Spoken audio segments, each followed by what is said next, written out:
What's up guys? Welcome back to episode 5 on our Road to Mythic Plus title. Now it's Tuesday, meaning we get access to our vault, and for this particular vault, and also for this week, I really wanted to spend some more time playing Outlaw. I talked a bit about it a couple episodes ago, but Assassination received some sizable nerfs, and I wanted to make it a priority to get some more reps in playing some other rogue specs, namely Outlaw. So here I changed my loot specialization to Outlaw, and upon opening the vault, we are blessed with the 489 potential weapon at least. That is, we get a Soul Charmer's Bludgeon on the myth track, so we have the ability to upgrade it to 489, which in my case would be big because at this point in time, I'm using some random 483 hero track main hand that I picked up from a Mythic Plus dungeon a while back. But we also have Coiled Serpent Idol. This is actually a very good trinket for Outlaw rogues. I'm less interested in the other items here. I currently have crafted boots, and the legs would be an item level upgrade, but they're not statted particularly well for Outlaw. So I do a couple sims with raid bots, and the biggest immediate upgrade ends up being the weapon, so that's what we go with. Now if I remember correctly, this was the week of Christmas, so our raid team ended up calling the week off, and hence we didn't do Mythic Raid, so unfortunately that means no chance of potential raid upgrades, but it does mean we have more time for keys. Speaking of which, we end up linking up with a couple of my DPS friends, and we kick the week off starting with a plus 25 Murazon's Rise. The first of many keys for the week, it's episode 5 on our Road to Mythic Plus title.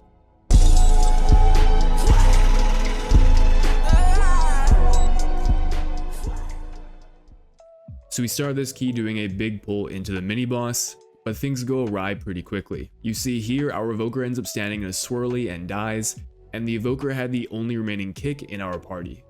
So when they died and the Magus began casting Corroding Volley, nobody else in our group had a kick to stop it, and you see me here trying to press blind at the very last minute, and I do manage to get the global off, but it doesn't stop the cast and our healer ends up dying.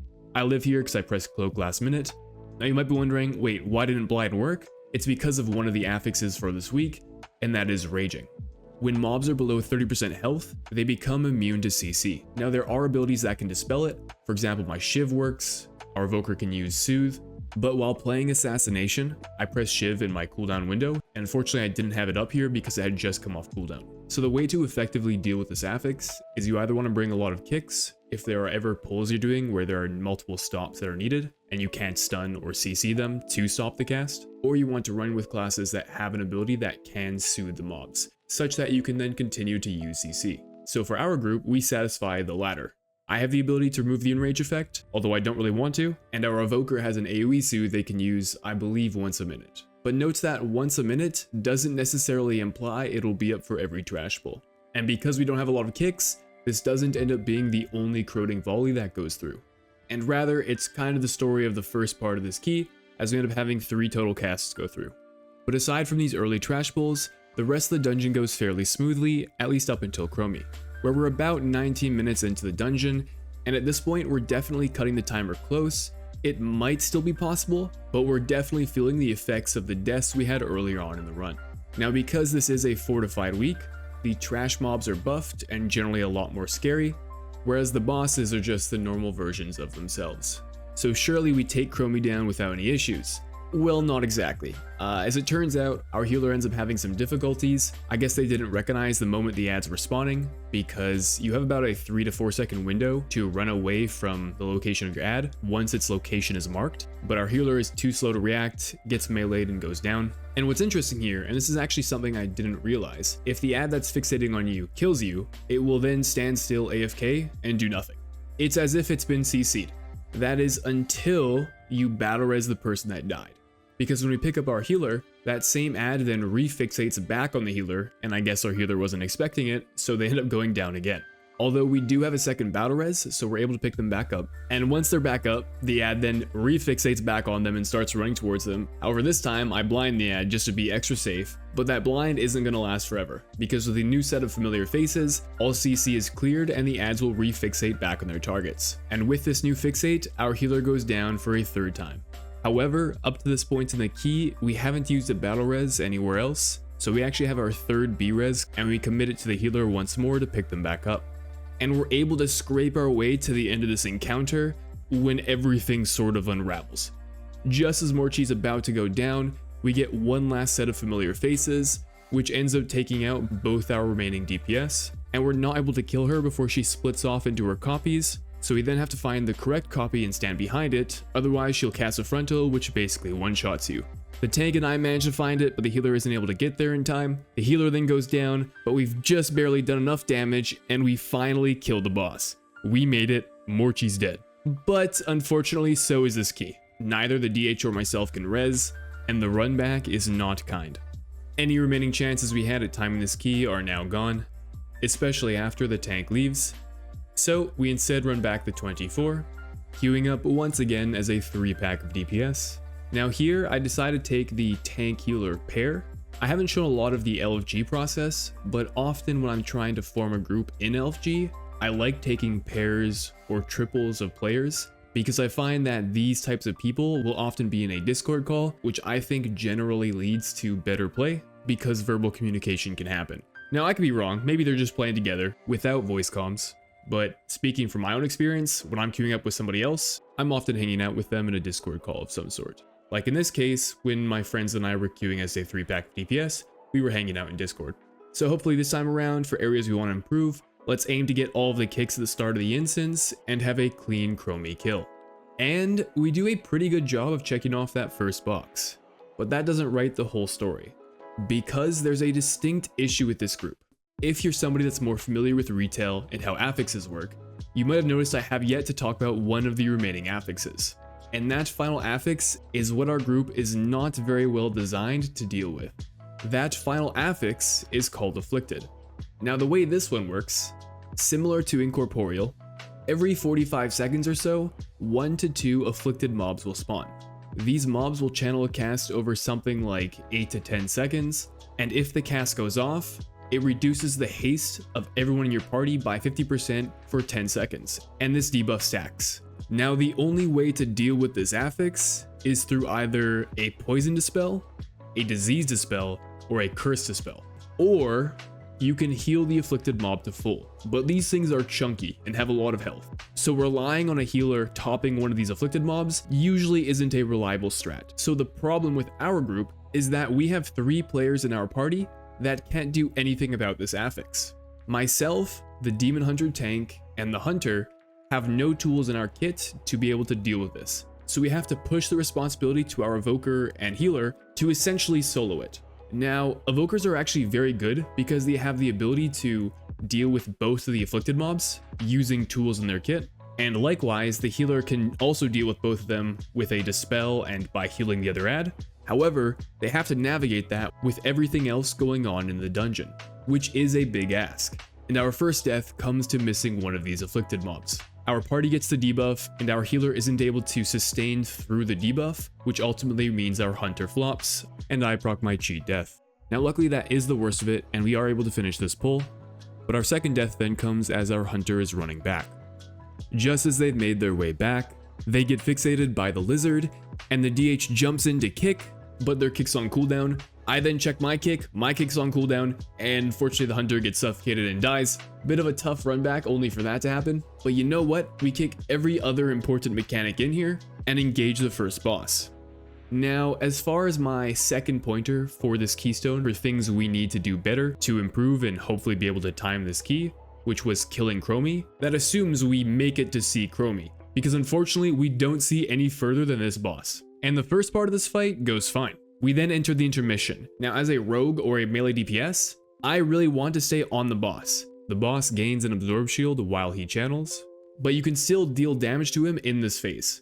So really, as a melee DPS, I want to stay on the boss, dealing effective damage, while soaking any orbs that come near me and near the boss. Each one of these orbs grants you a stack of haste, which is good, but if any orbs go unsoaked and reach the pillar, it will deal massive party-wide damage. So in the first intermission, I occupy a spot next to the boss when bang, one orb goes through. Alright, that probably was an accident, maybe somebody missed one, all good, and bang, second orb goes through, and we get very low. Now nobody ends up going down here, but okay, a little unusual, probably a wake-up call. Most of the time when any orbs go through with any groups I'm doing this fight with, it's usually a case of, oops, minor mishap, we slipped up, But now I'm aware of that, so next time we get all of the orbs, no issues, and the fight proceeds without much note. Well, the second transition comes around. I once again occupy a spot next to the boss, and we also happen to get an afflicted overlap. Great. Okay, well, should be fine. We just deal with the afflicted and soak the orbs, no big deal. We're hitting the boss, one almost gets through, all good, it doesn't. We catch it there, last minute, and bang! One goes through, and bang! Bang! Two more go through. Both of our DPS go down. I'm still alive on a sliver of health when bang! I then go down. So in that second transition, we let 5 whole orbs go through, and that was one too many. So we wipe here, and realistically, wiping to this boss probably means we don't time. We would have to haul some serious ass if we were to time this key, and some of the group members were kind of at odds with each other, so we didn't bother trying, and that ended in a deplete. Now, it's pretty hard to tell what went wrong from my point of view, so after the fact, the evoker actually sent me this clip. And going into the second transition, you can actually see we get a double set of afflicted spawn. The evoker deals with one of them, then goes to soak an orb. After doubling back, he notices the priest is where he left. So after soaking one of the orbs, he goes somewhere else on the assumption that the priest will soak the remaining 2. And unfortunately, these 2 orbs don't get soaked and ultimately reach the pillar. So I mean, I could sit here and say it's the priest's fault, but maybe the priest thought the evoker was gonna get the orbs and instead went to go deal with the afflicted mob. I don't know. Unfortunately, without real-time communication, these types of situations can occur. So, it happens, we move on, and after the events in the Rise, rather than run the 23, we decide a change in scenery would probably do us best, and we head on over to one of the other guys' keys, this time being a +25 Waycrest Manor. Now this key starts off fine, we have 1 death on the first pull to a bunch of enraged essences casting on our evoker, and then a second death later on during the first boss. Our evoker was targeted by the jagged nettles, and the healer wasn't quite able to get them topped, so they ended up rotting out. And then things went pretty well for a while. We cleared trash up to the second boss, and while we were waiting for our lust timer, our prop probably began clearing trash before Ral. While he was collecting, he accidentally pulls Ral, and we all die, and we have to run back. Unfortunately, this probably isn't going to be the only time you see this death in our adventure. Pulling the trash before Ral here definitely seems to be a learning moment for a lot of tanks. But Waycrest Manor timer is fairly forgiving, so we realistically had room for a wipe, and with us dying here, Lust came back off cooldown, so we decided to take on Soulbound Goliath, which is going well, and then the tank dies. Now, I kind of feel for the tank here. He was running towards 2 fires, and both of them despawned. And I'm guessing at this point, he didn't have any remaining defensives, and thus wasn't able to live much longer. And we had already committed our second battle res earlier on in this fight. And without a tank, we're unable to kill this boss. Or at least that's what I thought at the moment. But looking back on this clip, in hindsight, I had evasion, and I had my damage cooldowns come up. Realistically, I could have pressed evasion and face tanked the boss for another 10 seconds or so before it would eventually kill me. Maybe between the hunter and I, we could have done some vanish and feign death stuff to kind of ping pong the boss back and forth. And maybe there was a world where we actually could have killed this boss, but at the time, I didn't think so I just died. Which in hindsight, I kind of regret doing. Giving up in a key, in my opinion, should be the very last resort. Even if the timer looks unattainable, even if it looks like you're facing insurmountable odds, I always think it's worth trying. And in the context of what happened here, I mean, I had nothing to lose by trying to kill the boss, and worst case scenario, we don't kill the boss and end up in the same situation.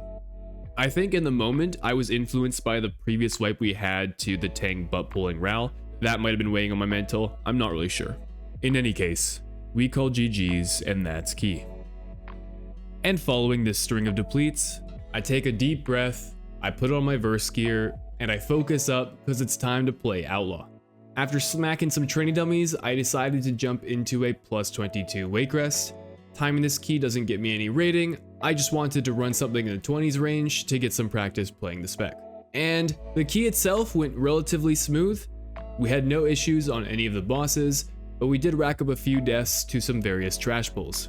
And we timed the key, although just barely. So, as it turns out, I might have been aiming a little bit above my weight class, as he definitely weren't doing a whole lot of damage.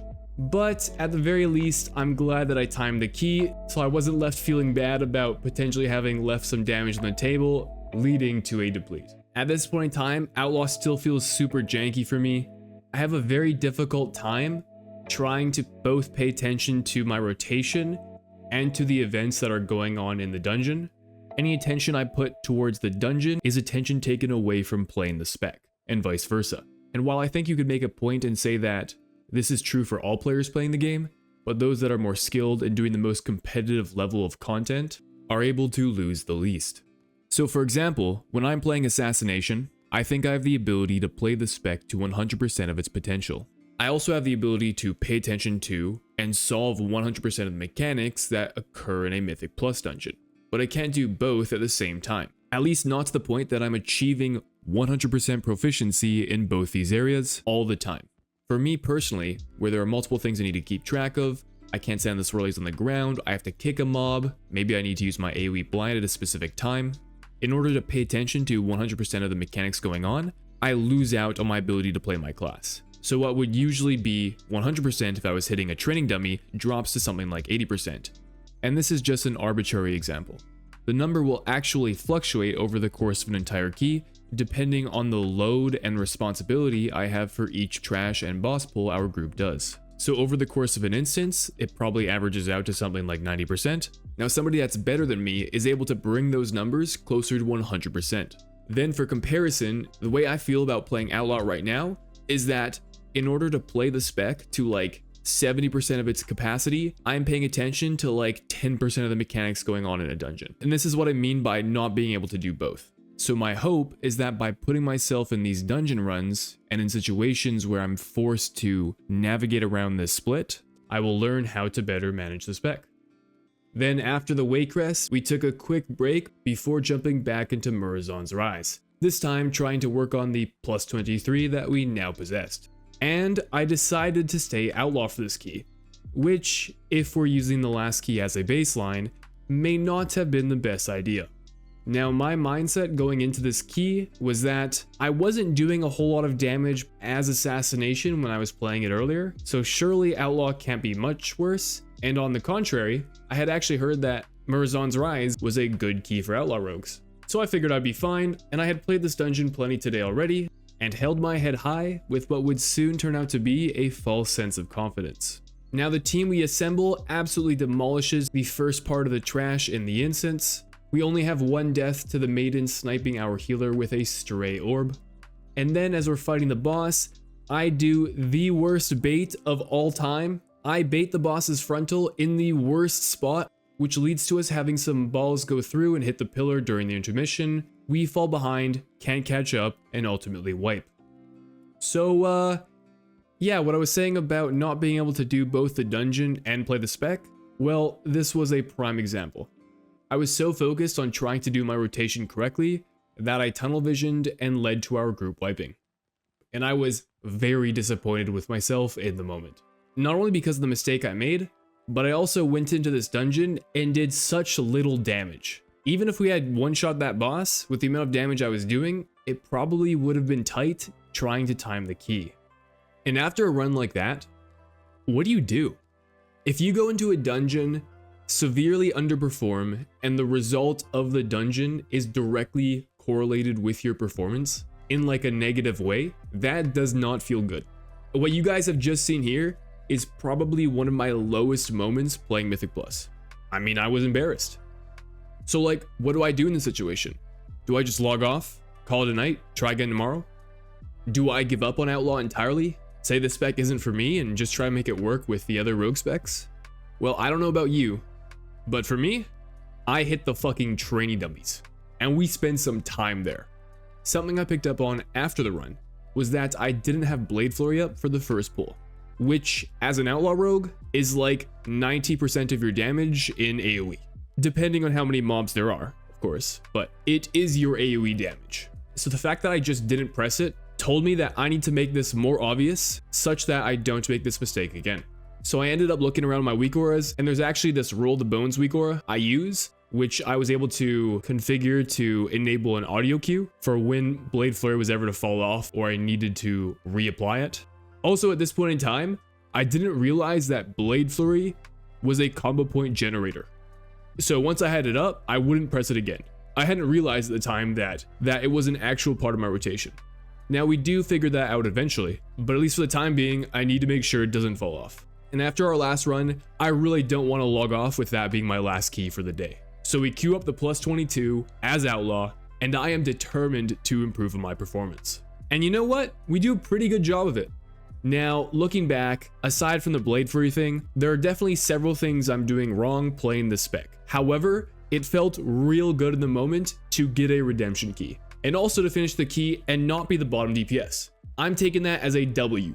Yes, we did get carried by the Hunter, but we finished the key, all the bosses went smoothly, all of our deaths in this run were like one-off deaths to random trash packs, nothing particularly significant. So we did it, we timed the rise, and I logged off for the night, feeling a little bit better than I did a key ago. And the following day, we logged on with the goal of continuing to improve playing Outlaw. After yesterday's experiences, I made sure to queue up to some lower level keys to ensure I had the leeway to make mistakes and learn the spec without it being entirely consequential to the outcome of the key. And the run itself goes pretty well. We're not topping in damage, but I'm feeling a bit more comfortable with it. And after playing Outlaw for several dungeons now, I begin to realize some of the faults in my gameplay.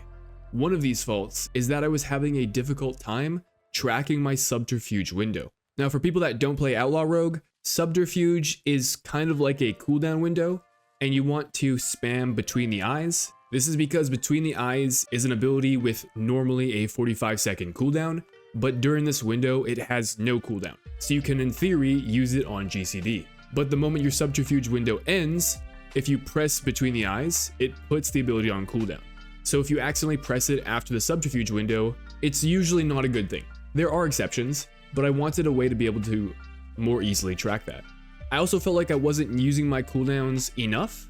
When my cooldowns, like Vanish or Shadow Dance, would be ready, I wouldn't recognize it right away. And so I wasn't getting full value from them during a dungeon run. So I decided to make a couple simple weak auras to better track these abilities. Now, these abilities already exist on my action bars and in my Rogue UI, but I found that during a key, I wasn't spending a lot of time looking there, so I needed something that was more obvious. So with these weak auras enabled, we ran back another fall to see how it compared, and my damage improved quite a lot. Now, some of that damage can probably be attributed to a slightly different comp, but we did improve on our overall, and we just kept the Outlaw train going, so cue the training montage.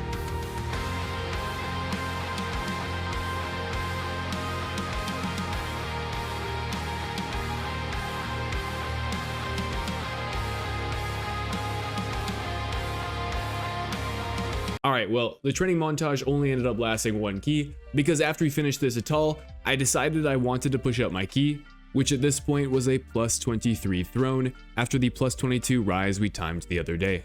And for this key, I was planning to play Subtlety, because I had once again heard that Subtlety can be quite good in this dungeon, especially with the potentially large trash pulls that can be done.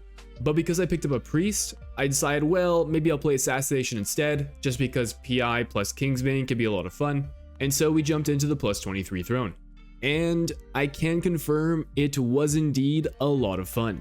I think this particular comp really enables my damage profile as Assassination. And the DPS comp we ran was myself, Aug Evoker, and Fire Mage. And I mean, okay, yes, we do have an Aug, and we do have a priest giving me PI, which is definitely making a big difference. But in addition to that, both I and the Fire Mage deal prio target damage, so we want a high health mob that we can then just blast off of. Now the reason I think this is good for me is that it means all of the ads aren't dead by the time I'm in my cooldowns. If you think back to the previous episode where I was trying to do a 23 throne on Tyrannical, the trash didn't have as much health, so it died faster, not to mention I was playing with a Hunter. And a Hunter's damage profile is just immediate AoE damage on everything. So all the mobs are dead before I even have the opportunity to get my damage out. But here, because we're both hitting the high health mob, and both myself and the Fire Mage have some amount of ramp to our damage profile, I'm able to get my full cooldowns out before everything's dead, which led to some pretty fun pulls. And Throne is a great dungeon for assassination because there are a lot of high health mobs that you can use for priority damage. And as a result, I had a lot of high damage pulls that felt super rewarding. And on top of that, our team absolutely crushes this key. We actually end up 2-chesting the plus 23, which funny enough gives me score, despite my current best being a plus 23. That is to say, when you match the current best that you have in that dungeon, but you do it faster, you actually gain Mythic Plus rating. It's not a lot, certainly less than you would gain had you timed a higher key, but it's more than nothing. So that key felt pretty good, and with it, we went straight into a plus 25 Darkheart Thicket. My current best in this dungeon is a plus 24, so if we can time this, that would be Mythic Plus rating. Now, doing this key on a fortified week means the trash is extra scary, so the Nightclaw's bleed is even more intimidating, the bear's maddening roar does like your entire health bar. There are a lot of trash mobs, especially early on, that will kill you if you're not prepared. We then send Lust on a massive trash pull at the start of the instance. This is a fairly standard Lust pull, but is still scary. I send my cooldowns on the bear, and we actually get through it remarkably well. We then proceed to have a deathless run until I stand on the edge of a swirly and die. Like last time, once again, I think I'm out of the radius, but I'm not actually. Maybe it's just me, but I feel like this particular swirly is a little bit wider than the average swirly. In any case, our mage also bites the dust to his swirly a little bit later on. We then slam through most of the instance up until one of the final trash packs before Xavius. This trash pack can also be fairly dangerous. There are several priority stops, and the stalker will shadow step behind random players, ambushing them for like their entire health bar. You see, I proc my cheat death to one of the ambushes, and then a little bit later, I get ambushed again, and it just takes my entire health bar. Looking back, there's literally nothing I can do differently to not die to this mechanic outside of pre-popping a defensive. But since I don't have a way to track when the ambush will happen, it's kind of impossible for me to pre-defensive. So if anyone knows of a weak aura that shows that information, let me know. We then nuke down Xavius and finish the key with plenty of time to spare. Now the Warlock went absolutely crazy. Up until this point, I hadn't played with a whole lot of Warlocks, or at least I hadn't played with any Warlocks that did nearly as much damage as this guy did. So seeing how well this guy performed definitely put Warlocks on the map as a good DPS class, at least in my eyes. My plus 25 Darkheart then turned into a plus 26 Waycrest, so I decided to keep the good times rolling and we jumped straight in. And in this run, we make our way to the first boss where we begin to have issues. Because while one of the witch bosses, Malady, is empowered, we end up losing both our mage and our healer. We do have battle res here, so we are able to pick one of them back up, which needs to be the priest. We still have a long ways to go on this boss, but because the priest has angel form, I'm guessing the rep pally didn't recognize that the priest was dead, and thus res the mage instead. And then the mage took the res, so once our priest's angel form expired, we no longer had a healer, and on this fight, we're not killing this boss without a healer, so we're slowly rotting out, but the tank recognizes it and saves us a bit of time by resetting the boss. So we run back and pull the boss again, this time more successfully, and continue through the instance. We clear trash up until Soulbound Goliath.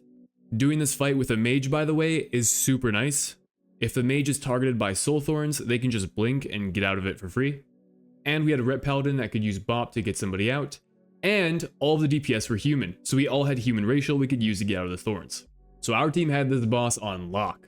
Then as we clear trash to Ral, we end up having a wipe to one of the maggot pulls. And I think it was the way that we engaged this trash bag, which is what caused issues. The maggots will spit on random players, but because our tank pulled these maggots around the corner, and other than the tank, I was the first person to engage this pack, all the maggots fixated me, and I can't survive that damage. So I go down, followed by the healer, and we kind of just chain die to this pack. So we run back, and now we're cutting the timer very close. But I think us timing this key may still be possible if we can do the rest of the dungeon flawlessly. We then finish off Ral and engage the pack of maggots and the witch that spawn in the kitchen.